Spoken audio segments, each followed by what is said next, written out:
Hello, let's prepare for ABRSM Grade 5 Music Theory examination. In this series, we'll be talking about all the material covered in the exam. Let's start. Let's start with clefs. In modern music notation, the music is written on 5-line staff.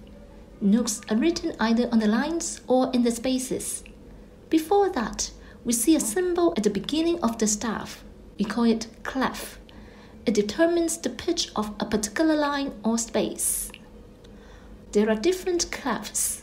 Treble clef, bass clef, alto clef, and tenor clef are more frequently used nowadays.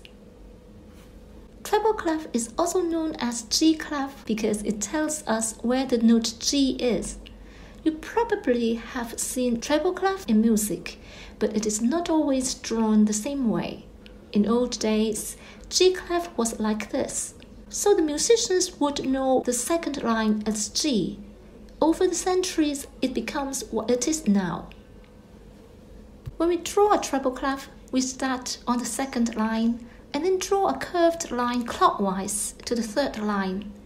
Loop all the way down to the first line and then keep looping up.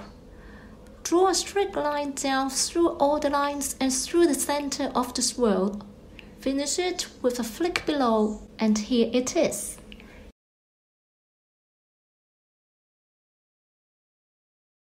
Bass clef is also called F clef because it tells us where F is notated. In old days, F clef is drawn on F, and nowadays it is standardized like this. Bass clef is easier to draw. We start on the fourth line, draw an ear-shaped curve.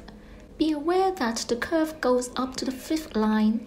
It doesn't really matter how low it goes, but I'll suggest ending it up to the first space, and then add 2 dots to the right, one above and one below the F line.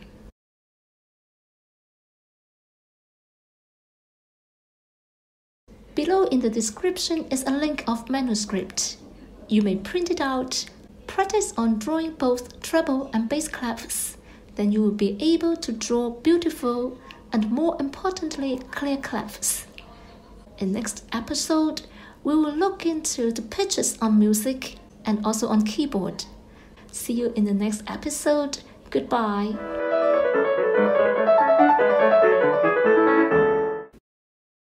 Fortissimo, forte, mezzo forte, mezzo piano, piano, pianissimo, forte piano.